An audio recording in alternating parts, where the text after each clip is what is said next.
নভেম্বরের শুরু থেকে রাজ্যে বেশ ভালোই শীতের আমেজ ছিল। উত্তরবঙ্গ তো অনেক আগেই পারদ পতনের সাক্ষী। দক্ষিণবঙ্গেও হালকা শীতের আমেজ অনুভূত হচ্ছিল, কিন্তু সপ্তাহ ঘুরতে না ঘুরতেই সেই শীতের ধারায় বিরতি পড়ছে। হাওয়া অফিস জানিয়েছে, সোমবার থেকে প্রায় সব জেলাতেই রাত ও ভোরের তাপমাত্রা বৃদ্ধি পাচ্ছে। শুধু পারদ চড়ছে না, কয়েকদিন ধরেই ভোরের দিকে কুয়াশা অনেকটাই ঘন হয়ে উঠেছে। দক্ষিণবঙ্গের বিভিন্ন জায়গায় সকাল সকাল চোখে পড়ছে সাদা পর্দার মতো কুয়াশা। এতে দৃশ্যমানতা কমে গিয়ে অসুবিধায় পড়ছেন পথ চলতি মানুষ। রাস্তায় বেরোলেই সকলকেই কুয়াশার জন্য বাড়তি সতর্কতা নিয়ে চলতে হচ্ছে। আবহাওয়া দফতর বলছে, এই হঠাৎ তাপমাত্রা বৃদ্ধির মূল কারণ বঙ্গোপসাগরের উপর তৈরি হওয়া একটি নতুন ঘূর্ণাবর্ত এবং তার জেরে বাড়তে থাকা পূবালি হাওয়া। সাধারণত উত্তর পশ্চিম দিক থেকে ঠান্ডা হাওয়া নামতে থাকে, যা শীত নামার প্রক্রিয়াকে ত্বরান্বিত করে। কিন্তু বর্তমানে সেই উত্তরে হাওয়া বাধাগ্রস্ত।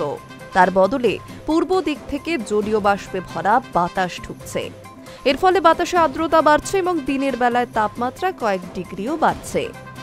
হাওয়া অফিসের অনুমান, এই ট্রেন্ড আরও কয়েকদিন চলতে পারে। দিনের সর্বোচ্চ তাপমাত্রা 2 থেকে 3 ডিগ্রি পর্যন্ত বৃদ্ধি হওয়ার সম্ভাবনা।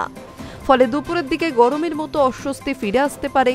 তবে রাত ও ভোরবেলায় হালকা ঠান্ডা থাকবে। তাই শীত একেবারে মিলিয়ে যাবে এমনটা নয়। মঙ্গলবার কলকাতার তাপমাত্রা 19 ডিগ্রি থেকে 29 ডিগ্রির মধ্যে ঘোরাফেরা করবে বলেই পূর্বাভাস। উত্তরবঙ্গের অবস্থাও একই রকম।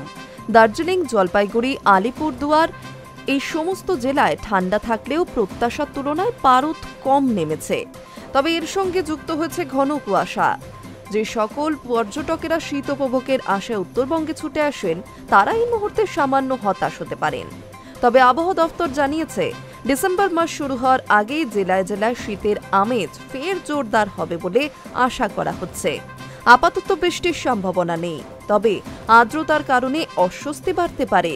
সব মিলিয়ে শীতের ধরন যেন এখন খেলার ছলে বদলাচ্ছে, কখনো শীত, কখনো উষ্ণতা। তবে এই টালমাটাল পরিস্থিতি কাটলেই শীত ফের রাজ্যে ঢুকবে, এমনটাই আশা করছেন আবহাওয়াবিদরা। High news network.